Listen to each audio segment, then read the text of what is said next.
आज सामान्य माणसानं मला आज इथपर्यंत पोहोचवलंय.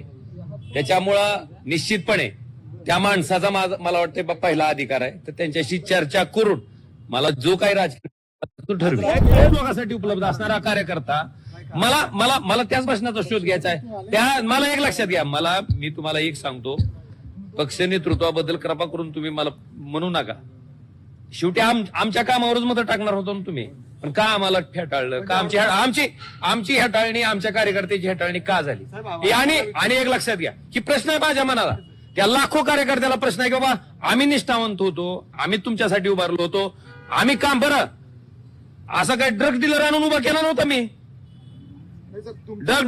माझा माणूस गुन्हेगारी पार्श्वभूमी असणारा नव्हता, लोकांसाठी काम करणारा होता, लोकांसाठी झटणारा. आणि ऐका, असं सगळं असताना आमच्या लोकांना पराभवाचं तोंड पाहावं लागलं, ही वस्तुस्थिती आहे.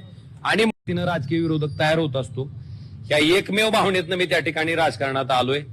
आणि हे मी आज सांगतोय असं ना, मी हे वारंवार सांगितलंय. आणि मग त्याच्यासाठी सामान्य माणसाच्या संपर्कात आलो. आज सामान्य माणसानं मला आज इथपर्यंत पोहोचवलंय. त्याच्यामुळं निश्चितपणे त्या माणसाचा मला वाटतं पहिला अधिकार आहे. तर त्यांच्याशी चर्चा करून मला जो काही राजकीय ठरवेल.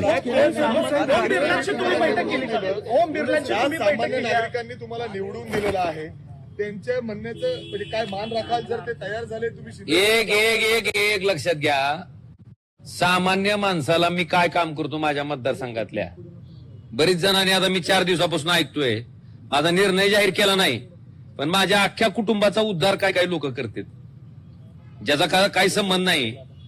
कारण ओमराजे ज्याच्या कामाला पडलाय, ओमराजे ज्याच्यासाठी झटलाय, ज्याला ओमराजे त्याच्या घरातला माणूस वाटतंय, मला वाटतं ती माणूस तर त्याच्या घरातल्या माणसाला म्हणजे त्याच्या कुटुंबातल्या व्यक्तीचा अशा पद्धतीने उद्धार करेल मला वाटत नाही. पण काही लोकांनी केला, सहन केलं, मी तेही सहन केलं. पण मला एवढंच म्हणायचंय की ह्या राजकीय प्रक्रियेमध्ये माझ्या कुटुंबानं नेमकं तुमचं काय वाटोळं केलंय? माझ्या कुटुंबातल्या कुठल्या व्यक्तीनं तुम्हाला त्रास दिलाय?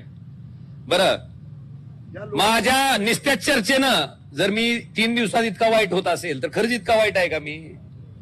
बरं, रील स्टार म्हणून माझी ही नोंदणी करते. रील स्टार असलेल्या माणसाला लोक मत टाकतात का? आणि एक एवढं सांगतो तुम्हाला साहेब, माझ्या वडिलांच्या केसचा निकाल होता, 16 तारीख ठरली होती, 16 तारखेची 20 तारीख आली. 20 वर्ष आम्ही त्या केससाठी झटतोय. तुम्ही उद्धव साहेबांसोबत बोलले का?